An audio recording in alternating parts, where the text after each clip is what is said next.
This side is not only right and balancing, but also being able to track the energy using an energy bar diagram or an LOLOL. First things first, we got to write the reaction. C4H10 burns in air, that's oxygen. It's making carbon dioxide and water. That is your classic complete combustion. I'm going for the quick balance because I worked on those already. If I say 4 carbons on this side, we're going to need 4 carbons on this side. If I see 10 hydrogens on this side, we need 10 hydrogens on this side. When I now see 8 plus 5 is 13 oxygens, about the only way I can figure out to do this, here's a different way of doing it. It's going to take, how many oxygens do I need? It's going to take 6.5. Wait a minute, we can't have half numbers over there. So double everything. It's that same rule. 2 of these, 13 of these, 8 of these, and 10 of these. There, that is a balanced reaction. Next thing, start talking through the energy. All right, well, we had this butane.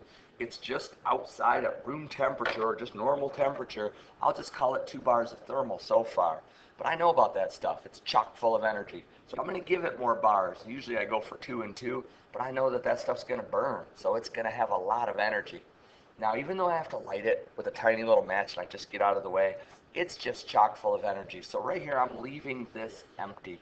I'm always leaving one of those empty. It's either this one or this one. And then the other one, energy's got to go in or out. So I'm going to leave that empty. So once we get it started, what's going on? All that chemical energy makes for a lot of heat. I'm going to go way down here. A lot of that chemical energy transferred into thermal energy, and that stuff just emanates out of the grill. And I had that thing, I don't know, a couple high, so I'm going to get some coming out of there. Because it's exiting, it's exothermic. But when I'm all done, all those gases are just going to go out into the atmosphere and get back to the same temp. I always make this the same temp here as the same temp here. But we're stuck with only that amount of energy. Next thing, the standard chemical energy curve only is looking at comparing this to this.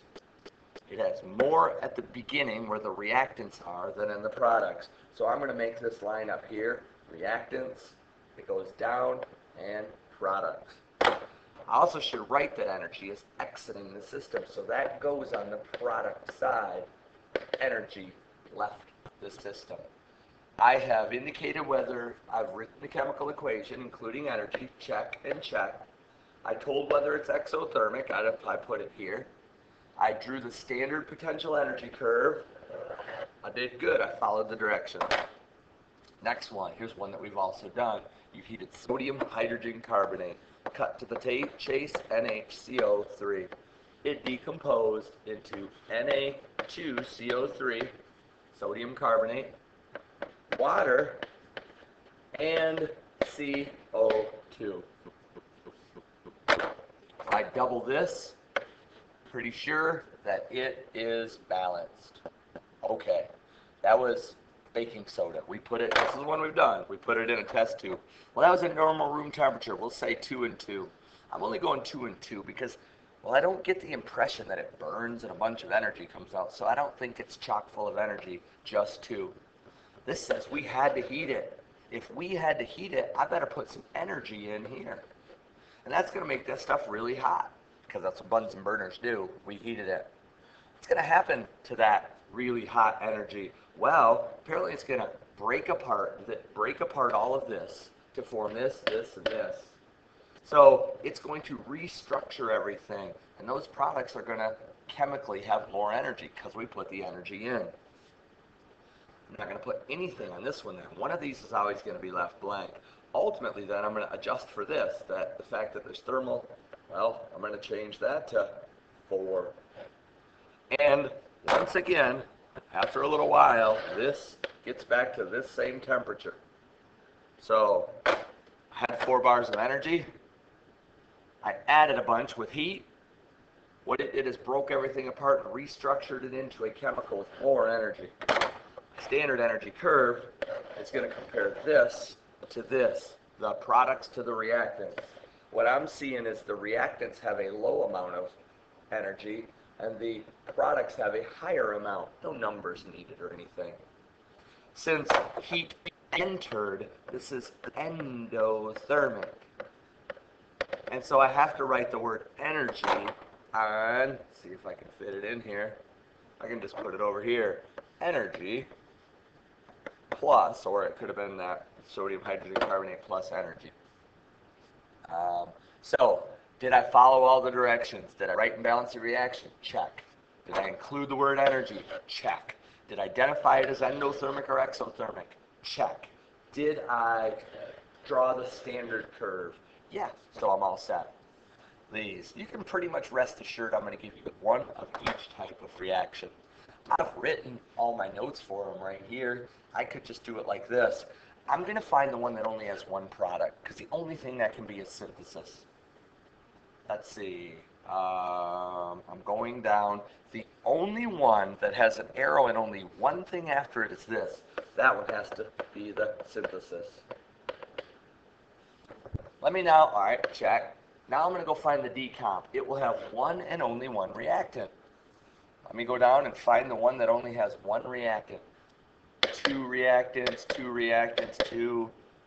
one. One reactant. The only thing is it could be is a decomp or decomposition. Next one. I'm going to find a single replacement. It will have an element on each side. That element might be diatomic, but it's got to have an element on each side. So, no element.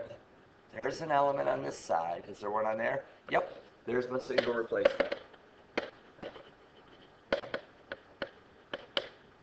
What am I looking for next? How about a double replacement? It's usually 4 double complicated things. It'll have 4 things, and they'll all be ionic. Right off the bat, that's looking pretty darn double complicated. Metal with a polyatomic, metal with a polyatomic. Yep, there's metal. Yeah, this is a double replacement. Those are 4 ionics. So all I'm left with is combustions.